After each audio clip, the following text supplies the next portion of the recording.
Clover Group Incorporated, no hiring. GPS Foods, hiring but I'm not qualified. Hurricane Barbecue, BBQ, it's Korean barbecue. Guys, I'm just wondering if you're like me, you already applied for like 3,000 job postings online and even sent mails to the companies and not hear more than 10 of them. This is me again, yes, for Sari, and for today's video, I'm gonna talk with you and share with you something I know about why it's really difficult these days and almost impossible to land a job in Canada. Even if you already are a permanent resident or you're already a Canadian citizen, if you're like me, you already applied to several jobs online, like thousands of them. I have applied to more than 3,000 of job postings online, and in fact I mailed some of them, called some of them, but only got 9 responses since the day one that I've been applying. And those 9 responses did not even want to hire me right away. They just asked if I am legal and able to work in Canada already. Only 3 of those 9 employers really showed interest in hiring me and wanted to sponsor for my documents. I don't know why Canada is like this these days. There are a lot of job postings online, but when you call them, they always say that we're not hiring anymore. So for today's video, I'm gonna have to talk with you and share with you some information and something that might be a ping in our mind that might help us realize why, despite all the hundreds of thousands of jobs posted online, we still don't get a job in Canada. Even the permanent residents and other citizens who are part of the unemployment pool.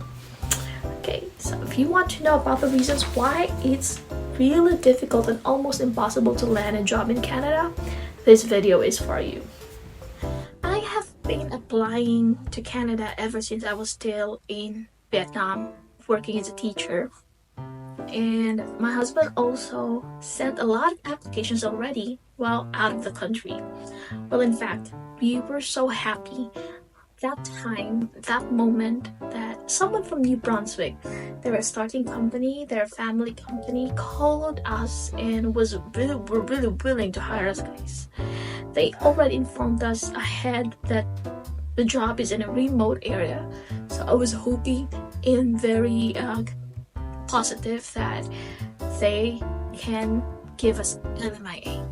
But after a week or two, it happened that the employer did not call anymore and told us that fortunately it's a tedious process for them and they're just starting out, so they're not sure yet if they hire them. And since then, we haven't heard from them anymore. It was a sad news, but I did not realize that it would be worse. Coming here and not getting a job.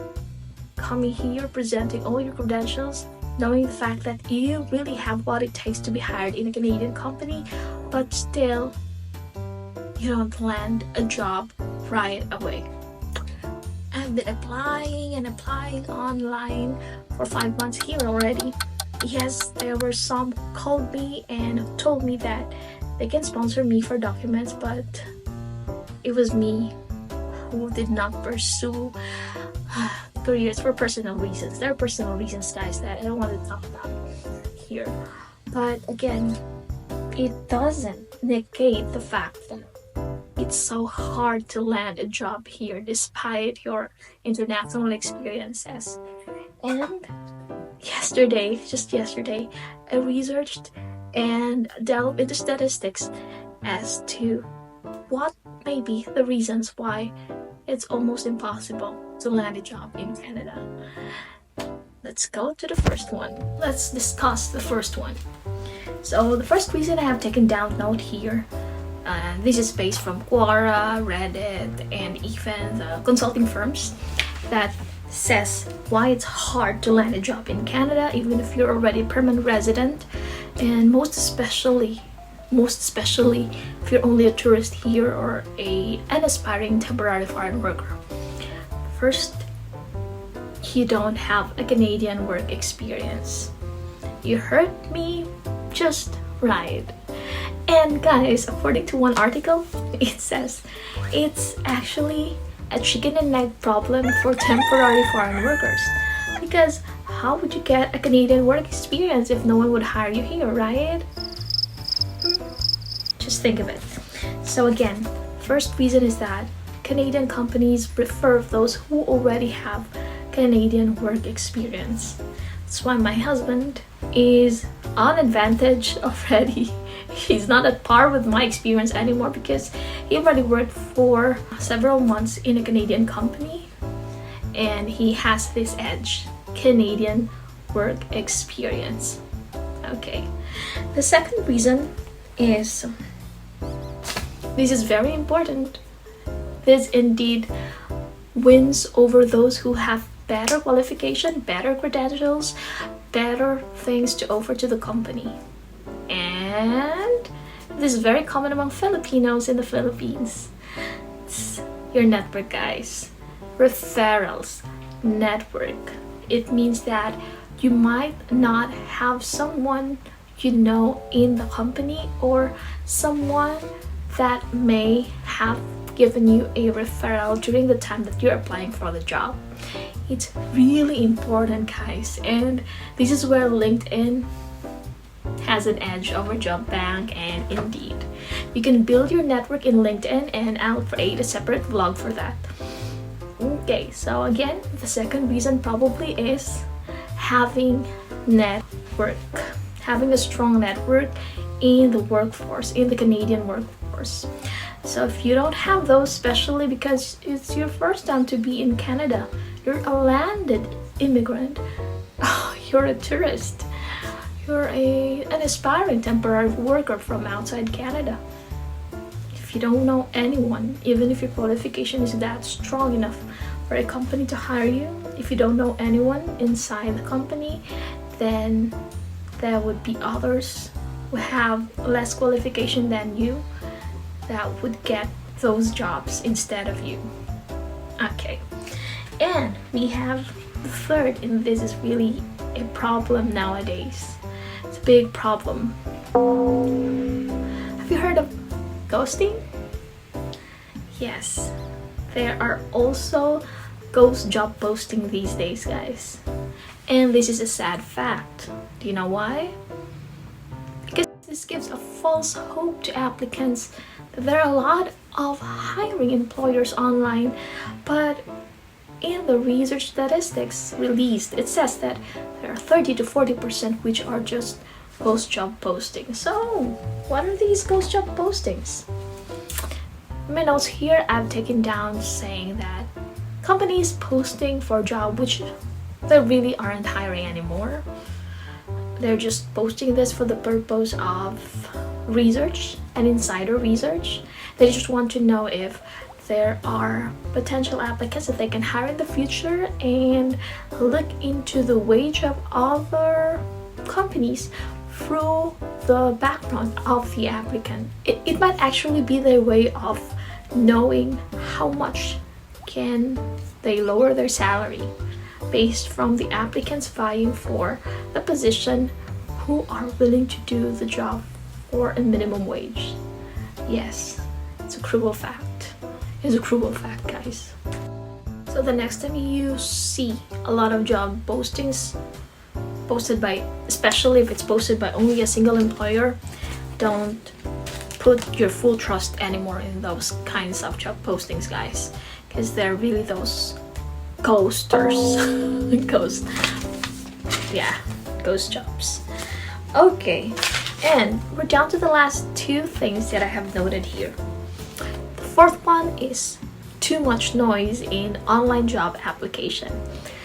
Because we are in the modern world already, know the fact that we can just apply at the comfort of our home, at the comfort of our chair, with our laptop or phone, even mobile phones.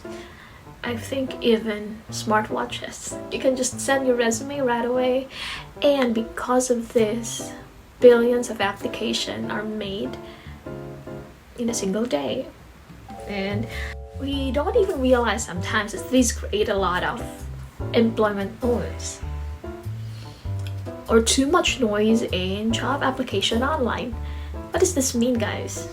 It only means that sometimes the best applicant may just go down because he applied earlier and the recruiter was able to see a lot of new applications sent to the company before or after that one best applicant. So not noticing you anymore. If you're the best applicant and you're in that situation, you won't be invited to an interview anymore, simply because the recruiter, you could imagine, the recruiter would be already tired of reviewing all the applications that he or she receives via email. And that is why they have AI generated screening of job application these days, which I don't really recommend for you to check, because they have this tool of eliminating based from the keywords that you use in your resume. Okay, and sometimes with the ghost job postings and this too much noise in online job application, you wouldn't even know that they already have pre-selected employees, and they just want to get Lamia. That's why they have posted these jobs online. Yeah, it's hopeless. Sometimes it's hopeless, but there's always hope in Jesus, so never lose it. And let's go down to the last thing. It's the business of recruiters. Yeah, this is related to number 4, guys. If they're so busy dealing with application, they might have pre-selected candidates already, or they might just review those on top of their emails, or those who just applied. Okay, it's sad, guys, but this is it. You're in this country, and I'm sure that you have what it takes. So there are just some tips that I want you to consider, just to make sure that you can have an increased chance of landing a job here. The first one is to understand the Canadian work culture. You may not have a Canadian work experience yet, but you can defend yourself saying that you at least know what is the Canadian work culture. Okay, I'll discuss that in a separate vlog. But the second one would be to build your network. You can start as early as building your profile in LinkedIn, and then connect with those you have commonalities with, even those batches in college or universities that you might have not talked to in your college days, but you have something in common in LinkedIn. Just connect them. I'm sure that most of those who you will click connect to with will just accept your invitation or your invite. And the third one is to try to research on companies, especially the big companies who are cutting budget on research. Try to investigate, be a detective, which company might be doing a lot of ghost job postings. Okay, and we have the fourth one. Do not apply for those jobs which are already posted for more than a month or 2, especially more than a month, because chances are the recruiters may, or the HR may just have failed to remove the job postings online, or they might already have selected candidates. Yeah, they might just have been applying for LMA, that's why they did not take it down yet. And we also have this. Check the company's website, because most of the time the website of the company is the ones which are updated on the careers available, and apply to newly uploaded jobs. These 3 are related, guys. Do not apply to those job postings which are more than a month anymore, and then apply on the company's website. Check the company's website if they're still really hiring, and then apply to newly uploaded jobs and try to get referrals. You might be able to negotiate with some of the employees, even if those employees do not know you yet. You might be able to negotiate through referral bonuses. Okay, and that's it, guys. I know it's hard to land a job here, but perseverance and with weighing pros and cons, sunk costs, opportunity costs, I know that you'd be able to decide if you just accept the job that you might think that you're underemployed but will still give you something to let you survive for the moment, or just wait, spend those hours that you would be working for those minimum wage jobs, looking for the jobs that would really match your credentials and abilities, and in the long run reward yourself with the wage that you think you deserve. It's up to you guys. Anyway, I just wish you all the best. Also praying that I'd land a job that I really want in the future, because that's what I'm focusing on these days. But any job, I said, if by January or February I won't land a job that I really want to do, then no problem with me. I can work. Be a blue collar. I'll grab the opportunity, be whatever job there is, as long as it is legal. I hope you don't give up if you really want to land a job here. You can, and you really can. Okay, I'll see you guys. Have a good one.